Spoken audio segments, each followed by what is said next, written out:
is the biggest concert of Christian artists in years. With over 100 singers, dancers, musicians, and theater actors. Get ready to sing and praise like never before in Beyond Measure, CBN Asia's 30th anniversary celebration. Join us on September 24, 5 p.m. at Smart Araneta Coliseum. Get your tickets now before it runs out. Katulad ng tubig na paikot-ikot, ang buhay ni Joey ay tila walang katapusang paulit-ulit. Gumagawa ng tama, ngunit sa huli, bumabalik sa maling landas. Ang iniisip ko lang, paano ako makakaligtas dito ay inaagos na ako, pinaikot-ikot na ako. Sinabi ko na lang sa isip ko, Jesus, tulungan mo ako. The moment na sinabi ko yun sa isip ko, bigla akong binulwak ng tubig, out of nowhere. Nakalangoy ako sa pangpang. Doon ko napatunayan kapag tumawag pala ang tao sa Diyos at kay Jesus, ay ililigtas ka niya. Para simulan ang bagong buhay at maisakatuparan ang pangako sa Diyos, nakipaghiwalay si Joey sa kanyang karelasyon na kapwa lalaki at pumasok sa Bible School. Nag-aral si Joey sa isang Bible School sa pagnanais na higit na makilala ang Panginoon. Subalit, naging mahirap para kay Joey na matustusan ang pag-aaral. So madalas, sa panahon sila ay nag-e-exam, ako ay hindi ako nag-e-exam. Sa panahon kumakain na kami sa dorm, lagi akong pinaparinggan kasi nga wala pa akong bayad. At akong pinakamahabang may utang doon sa paaralan. Dahil pumunta lang ako doon, akala ko pag pumunta ka doon libre, yung pala may bayad. Minsan, yung presidente ng eskwelahan, pinapalayas na ako, huwag ka na mag-aaral, wala kang pambayad. Pero tuloy lang. At dumating ako sa punto na nung pinalayas niya ako, umalis na talaga ako sa Bible School. Pero nagpapatuloy akong maglingkod. Kung dati-rati parating paggawa ng mali ang kinakapitan ni Joey sa tuwing siya ay nagkukulang sa pera, pero ngayon, buong puso siyang nagtiwala at nananampalataya sa Diyos na ito ay magbibigay ng kanyang mga kailangan. Ang totoo niyan, iyon ang naghubog sa akin. Dahil yung mga kasama ko, may sponsor naman, kaya hindi gano'n sila nagpipray. Ako, doon nahubog yung prayer life ko kasi kailangan kang bumangon ng madaling araw, magmanalangin. At yung iyak ko, totoo kasi wala naman akong pwedeng asahan. At naniniwala ko yung paghubog ng Diyos sa akin doon ay doon galing. May taong ginamit para bayaran lahat ng utang ko. Napagtagumpayan ni Joey ang pag-aaral hanggang siya ay nagpastor. Dito na rin niya nakilala ang babaeng kanyang napangasawa. Ikinasal sila at bumuo ng sariling pamilya. Naging magkaramay si Joey at kanyang asawa sa pagsisimula ng ministeryo at paglilingkod sa Panginoon. Nakakilala ko sa Lord kasi high school ako. So every time na mayroong mga fellowship, lagi kong sinasabi na, Pastor, gusto ko mapangasawa, Pastor. We're on day 3 of tackling Joey's life at nakita natin kung paano siya nakipag-tug of war sa kanyang old lifestyle. You know, we often hear that verse in the Bible na the spirit is willing, but the flesh is weak. So, Peter, do you think applicable yung verse na yun dito sa nakita nating sitwasyon kay Joey? Oh, kasi a part of him wants to do right, but yun nga, natetempt siya. His old self, no?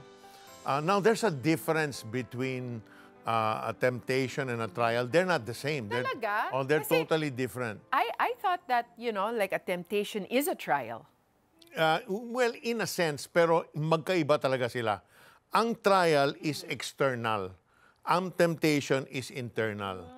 Okay? So, pag galing sa labas, it could be from God. The author is God. Okay. Or it could be a result of a consequence, a bad decision we made.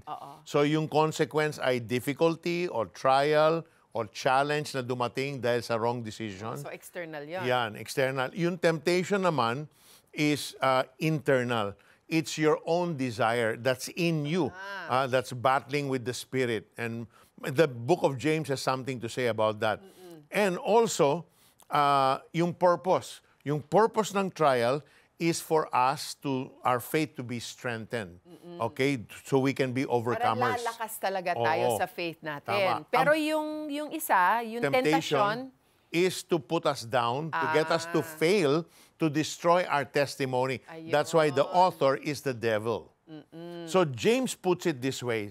Nakalagay doon, count it all joy, di ba, my brothers, when you meet trials of various kind. Why? For the testing of your faith produces steadfastness. May translation produces perseverance. And steadfastness, when it's made perfect, when it comes to its full, is made perfect and you will lack nothing. Ngayon naman, at the end of that verse, sa verse 12, same chapter, nakalagay doon, blessed is the man who remains steadfast under trial, for when he has stood the test, he will receive the crown of life which God has promised to those who love him. And then it says, let no one say when he is tempted, I'm being tempted by God. Ayan, very clear. For God cannot be tempted with evil, and he himself tempts no one. Yan. So, it's clear na temptation does not come from God. Temptation, when you allow it, kasi it's internal, look at that. But each person is tempted when he is lured and enticed by his own desire. Kaya nga internal. Oo, dahil nasa loob mo yung pagnanasa o yung lasting. Correct. And ngayon, Peter, sa explanation mo, it's very, very clear na may, if you're a Christian and if you study the Word of God, iba talaga ang trial at ang temptation. At ngayon, nakikita ko na ang importansya. Bakit ba kailangan natin malaman ang difference between the trial and the temptation para kapag may hinarap kang trial or temptation, alam mo kung ano yon, alam mo kung galing ba ito kay God o kung galing ba ito sa devil, diba? And it will guide you better how to deal with it. Am I right? Tama, exactly. Exactly. So medyo complicated, no? Yung difference between trial and temptation. And I think it's also the enemy's idea na i-confuse talaga tayo. Para we're confused and we think, it's God who's sending the temptation when that is not possible. Yeah, very clear sa book of James. God cannot be tempted and He doesn't send temptations our way. He may allow trials, He may allow challenges to strengthen our faith. That's the purpose. Never to put us down, but to, strengthen our faith and be overcomers. What happens if God sends a trial or a testing and then you fail? Is that forever, paano na yun? You fail, but you're not a failure. Okay. You know what I mean? It does not define you. So it won't stop you from trying again. Ikaw, diba? Ikaw, fighter ka. I hope so. You won't stop until you overcome. Well, God naman is also a God of second chances. Yeah, so kung kayo po ay naka-experience ng isang testing from the Lord and sa inyong palagay ay hindi po kayo pumasa doon sa testing na yon, it doesn't mean you're a failure. It simply means God is gonna allow you to try again. Amen. Kasi God is a God of second chances. Amen. And another thing naman, we know ourselves. We know our weaknesses. That's right. So, wag mo na i-test yung sarili mo dun sa area na alam mo, weak ka. Oo nga naman. If, you don't fight fire with fire. Correct. Diba? I mean, kung alam mo yan ang weakness mo, wag kang lalapit. Ako, for me, I think prayer is the very first step. And what kind of prayer am I talking about? It's pupunta ka kay God at itatanong mo sa Kanya, ask Him, Lord, please make me sensitive to sin. Please make my spirit so sensitive na kapag yung temptation nandyan, medyo malayo pa. Yun ang lumalapit sa akin. Make me very sensitive. Kasi kung ikaw ay sensitive, magre-react. You will react at once. Correct. And then you can do something. Ako, my eyes, pag nakakita ko ng something tempting, my eyes just go away. Because I pray, Lord, show me what you don't like. Show me what is the temptation. So when I see it, diba, yun yung unang-una ako pag nakita ko, temptation, look away. Pag sa isip naman, may pumasok na thought na I turn my eyes to Jesus. I think of a verse. Kasi minsan, I do allow the temptation to worry, for example, right? Temptation yun babae ako. So, syempre, nag-worry ako.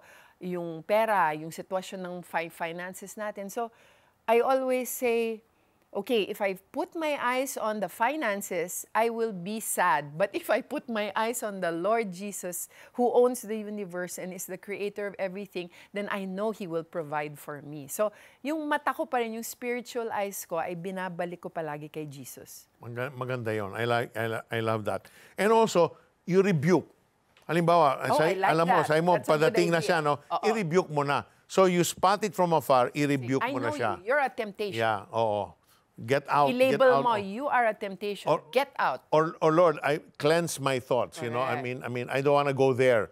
In Amen. Jesus' name, get out. Parang ganon. Amen. So, ibig sabihin, recognize mo kaagad. Kaagad-agad. Kaya ito, speaking of practical measures para maiwasan ang tentasyon, ang suggestion ni Apostle Paul sa 1 Corinthians 7:9 is, but if they cannot control themselves, they should marry, for it is better to marry than to burn with passion. At ganon nga ang ginawa ni Joey, nag-asawa siya. Ngayon, married na siya at nakapagtapos na sa Bible school at isa na siyang pastor. I'm sure tuloy-tuloy na ang kanyang pagbabago. We'll see more of Joey's story when we come back.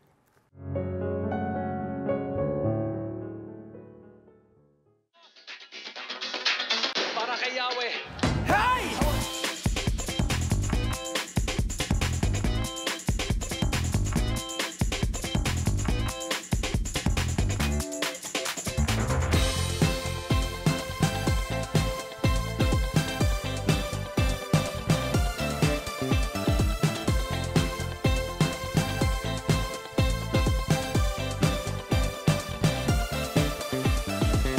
Kalahating taon na ang lumipas. Ang mga imposible ay naging posible dahil sa inyong tulong. Nakapaghatid tayo ng serbisyong medikal sa Zambales, Laguna, Cavite, Bulacan, Albay, Ilocos Norte at Negros Occidental. Nakapamahagi ng pangrehabilitasyon sa mga nasalanta ng bagyo sa Quezon. Nakapagbigay ng supplies at training pangkabuhayan sa mga mananahi sa Marawi dahil sa inyong walang humpay na suporta sa Operation Blessing. Maraming salamat. Samahan niyo kami sa mga susunod pang misyon. To donate, visit operationblessing.ph.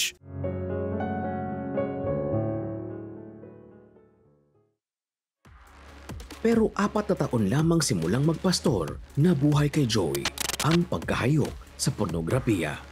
Tila kumunoy na humihila sa kanya pabalik sa makasalanang pamumuhay ang pagkagumo niya sa pita ng laman. Habang ako'y naglilingkod sa Diyos, habang ako'y nagpapastor, tuwing ako ay nasa internet, ako ay nag-i-engage sa mga cybersex. Pakiramdam ko kahit nasa loob ako ng simbahan, ay hindi ako totoo. Kasi lahat ng mga tinuturo ko ay parang hindi naman talaga totoo. Kasi nga may ginagawa akong kasalanan sa likod ng aking paglilingkod. Dito na umiikot ang mundo ni Joey. Biblia ang hawak pag-araw, ngunit pornografiya ang tinutukan sa likod ng pulpito. Dahil sa tagong kasalanan, nawasak ang ministeryong sinimulan ni Joey. Dagdag pa rito ang sunod-sunod na pagsubok at paghihirap na dumating sa kanyang pamilya. Mayroon kami mga negosyo, mayroon kaming fishing vessel, mayroon kaming freight forwarding ng mga panahon na yun, mayroon kaming maliit na meat shop, nagpapaalaga rin kami ng mga baboy. At subalit lahat ng yun ay parang katulad ni Hope na sa isang panahon lang ay nawala lahat. At dumating nga kami sa punto ng buhay namin na nakikitira lang kami. Sinisisi ko siya na sana hindi ka na lang nagpastor, hindi ka na lang nag-start ng ministry kasi minalas tayo. Wala na yung the Lord will provide. Nakalimutan ko ang mga promises ng Lord. So kahit anong pagsisikap namin, walang nangyayari. Palaging naluloko kami, nawawala yung kabuhayan namin, nagugutom kami. Joey, ilang beses ko na itong tinitiis. Wala na tayong makain. Wala na tayong matiran. Ha? Para saan pa itong Biblia mo, ha? Kung puro paghihirap lang din naman dinadala ng pagiging pastor mo. Mahal, hindi ko naman alam kung paano napunta to sa ganito eh. Mahal, araw-araw humihingi ng tawad sa Panginoon, wala namang sagot eh. Hindi ko na nga naiintindihan kung anong nangyayari. Humihingi ka ng tawad sa Diyos? Hindi ko na kasi naiintindihan kung ano nangyayari. Naririnig mo ba yung sarili mo, ha? Inalipin ka ng sarili mong kahinaan. Pati pamilya mo, dinadala mo sa pagwasak mo eh. Yan ba yung pastor? Wala kang kwenta kita? Ito, Biblia? Ha? Dito ka naniniwala, ha? Ito, yan! Ha? Sabi ko hindi totoo ang Bible, pa-Bible pa siya. Ang buhay naman namin ay sira. Ang mahirap sa isang kasalanan na inaalagaan mo, isang araw sasakmalin ka ng buong buo. Nakita naman natin ang effort ni Joey para magbagong buhay. Ibinuhos niya ang buhay niya sa pag-aaral ng Word of God. Pastor siya at nag-asawa siya, pero bakit parang walang nangyari? Bumalik pa rin siya sa dati. Who can best answer that question but Joey himself? So welcome to the show, Joey. Welcome back. Oo. Kanina sinabi mo, inaalagaan mo yung kasalanan. But the Bible is clear in Romans 10:9 and 10. If we confess, wag mo itago, if we confess our sins, He is faithful and just to forgive us. Automatic yun. So if we do the opposite, talagang we hide our sin, we're not admitting that we're sinning. Diba? Whatever type of sin is that. Totoo po yan. Kapag hindi ka talaga totoo, kapag may mga ginagawa kang mali sa likuran ng anumang bagay na ginagawa mo, eventually, wawasakin ka niyan, dudurugin ka niyan, at mapapansin mo, alipin ka na. Ng kasalanan, yeah. Oo, pag inaalagaan mo talaga yung luho mo, yung mga, your sins, when you take care of, ako may kasabihan lang ako, if you take care of your baby sins, they grow up to be adult sins. Totoo po yan. Yan. So, we really need the Word of God to guide us. So, Joey, let me ask you, masasabi mo bang ginawa mo talaga ang lahat para umiwas sa tentasyon na yan? Ang totoo niyan ay hindi, dahil alam mo naman mali ang ginagawa mo, pero nagpapatuloy ka. Talagang nag-give in ako. And ginagawa ko yon ng sikreto, wala nakakaalam. At maraming naapektuhan dahil doon. Kahit hindi nila alam? Hindi naman nila alam talaga. Tas naapektuhan pa rin sila. Oo. Can you be more concrete? How were they affected by yung ginagawa mong kasalanan na hindi naman nila alam? Ano mang kasalanan kasi na ginagawa ng tao, nakakaapekto yan sa pangkalahatan kasi kadikit mo sila kaparty sila ng buhay mo. Especially kung may asawa ka. Ang sabi ng Biblia, ang sino ang pinagsama ng Diyos ay nagiging isa na. So ano man ang ginagawa mo sa sarili mo, whether you like it or not, naapektuhan sila sa anumang mga kaparaanan. At ang demonyo, tinitake advantage yun. So lie talaga yung, ako lang naman to ang gumagawa nito. Walang masasaktan na ibang tao kasi ako lang to. So, hindi pala totoo. Hindi totoo yan kasi pag lalo kung ang asawa mo ang gumagawa ng kalokohan. Na-sense ba ni Mrs.? Latter part na lang na-sense. Na-sense niya. So sa palagay mo, Joey, ano yung ugat ng paulit-ulit mong kasalanan? Yung BSDU kung tawagin, balik sa dating ugali. Ako po, naniniwala ko, yung aking kabataan, nung bata pa ako, masyadong malalim yung ugat ng pornografiya. Na para bang, nung matanda na ako, nung nakita ko uli yan, parang yung appetite ko bumalik. At kahit alam ko mali, somehow parang may umuudyok sa akin, masarap. So, I believe, yun yung dating mga tinatawag nila mga sapi ko nung bata pa ako. Ito yung mga panahon na kung saan namolestya ako, nagbalikan. At kahit alam ko mali, pero sabi nga ni Pablo, gusto ko man bumait, pero parang may pumipigil sa akin. Oo. So, Joey, I just wanna ask you, because kasi kung may fruit, may root, no? Sabi mo, may ugat. Na-forgive mo ba yung tao na nagmolest sa'yo? Dinala mo siya sa foot of the cross and you released forgiveness towards that person? Because that will bring about your complete healing dun sa ugat na yon. Palagay ko hindi. Kasi bumalik Bukod doon, maraming mga pangyayari na, marami sila, na siguro yung ugat na yon sobrang lalim, na hindi ko rin naman napansin. Dahil ako naman ay seryoso naglilingkod sa Diyos, pero kahit seryoso ka, pag hindi mo alam ang realidad or ang katotohanan, ng mga bagay na yan, maaring maka-apekto pa rin sa'yo. So, mamaya, we can pray. We can Maybe pray, we can pray. Yes, we can Yeah. definitely pray about that. Pero I also want to know, no? Curious lang ako, Joey, bago kayo nagpakasal ni Fedeline, did you tell her honestly about your past? Alam ba niya? Walang nakakaalam. Latter part na lang din ng aming pagsasama ang mga naranasan ko. Yung molested ako, involved ako sa ganito, latter part na lang ng pagsasama namin. Yung panahon na halos sira na rin kami. Doon ka lang nakapag, that was the only time you were able to become honest. But, you know, Peter, I just impressed. I'm happy that Joey can talk about, you know, yung past na yan. Parang, for me, it is a very hard topic to talk about.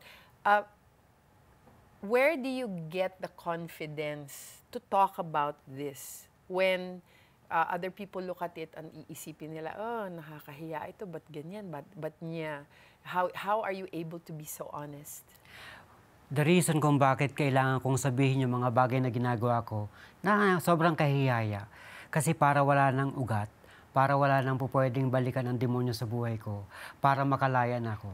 Sapagkat anumang sekreto na mali na hindi ka naging vulnerable ay maaring bumalik. Ito yung paraan ko para makalaya ako doon totally, para kung sakali, accountable ako una sa Diyos tsaka sa mga tao. Relate na relate ako dyan. Amen. So, Joey, kung meron kang anak na babae, anong may papayo mo sa kanya kung sakaling humingi siya ng advice tungkol sa boyfriend niya o you know, especially in life, no? Yeah. As a father would give an advice to a daughter. Well, kung ako lang, bago ko man makita ang anak ko na mayroong ganong karelasyon, ay piliin niya muna yung background. I-check niya muna. Napaka-importante ng background. FBI siya, no? Background check. Oo. Dahil karamihan sa future, galing yan doon sa past. Kung mayroon kang mga nakaraan na hindi pa na-deal, maaaring pag nagsama na kayo doon lumabas. Tama. So, better yet, siguraduhin na talagang yung tao ay totally free, totally delivered, at talagang totoong naglilingkod sa Diyos. In the marriage seminar, we call that yung dala-dala mong bagahe sa marriage, no? Mga issues of the past. Right. So, just before we pray for our audience to accept the Lord, we just want to pray for Joey for a moment and take this time para may release niya yung forgiveness, yung mga... You don't have to name them, but just before the Lord, aaminin mo na talagang i-release mo na sila in total forgiveness. Father, we pray for Joey and we just give you thanks and praise for his life, that he stands for the gospel of salvation, the gospel of Jesus Christ. And Father, would you pour your grace upon Joey now and allow him to release forgiveness unto those that hurt him, those that molested him, those that took advantage of him, Lord, at an age where he was tender and innocent. And ito po ang simula ng kanyang life of sin. So even now, Joy, would you just release forgiveness from your own heart to them? Thank you, Lord, sa mga tao na pinatawad ko na. Thank you for your goodness that poured out in my life. I release them, Lord. I forgive them. And I will not allow any roots of sinfulness and wickedness to remain in my heart. Thank you, in Jesus' name. Amen. Amen. Thank you, Lord. Thank you, Lord. It's important po, katulad ni Joey, we come clean before the Lord. And if you're watching right now, and perhaps you too, ganun ka, you overcome, then you fall back into sin, balik sa dating ugali.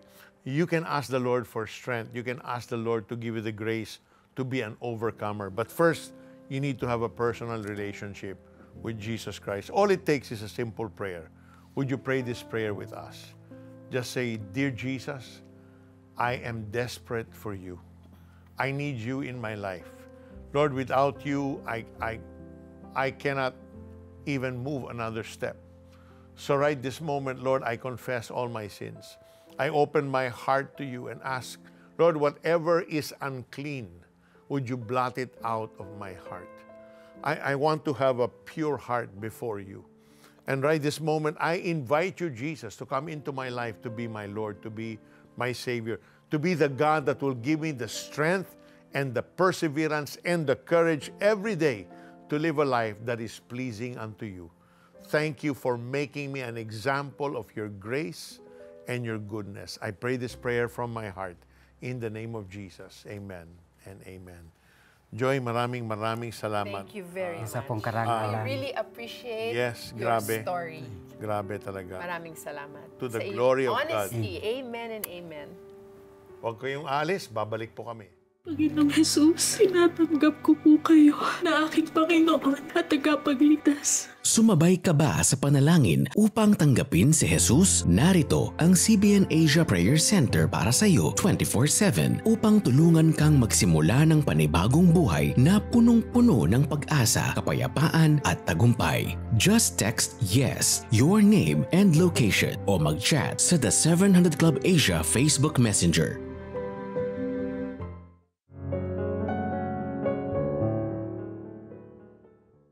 Join Gary V, Dulce, Sam Concepcion, and many more surprise guests in Beyond Measure, CBN Asia's 30th anniversary concert on September 24th at Smart Araneta Coliseum.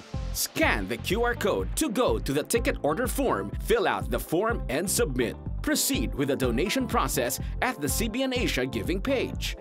Type the donation value of your tickets. Don't forget to include Beyond Measure in the donation notes field and expect to receive an email and SMS confirmation from CBN Asia. See you at the concert, and together, let's celebrate God's faithfulness beyond measure. Ang word ni Lord ay isang tanglaw. Ilaw kapag madilim, para di ka maligaw.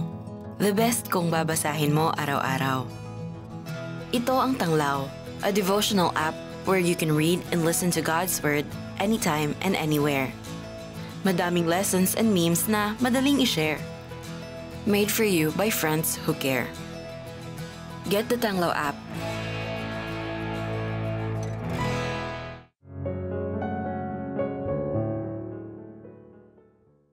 In his song Man in the Mirror, Michael Jackson says, if you want to make the world a better place, then take a look at yourself and make that change. Pero kapatid, the truth is, we cannot change our own hearts. Good works can never change it. Only Jesus Christ can do the job. Tama.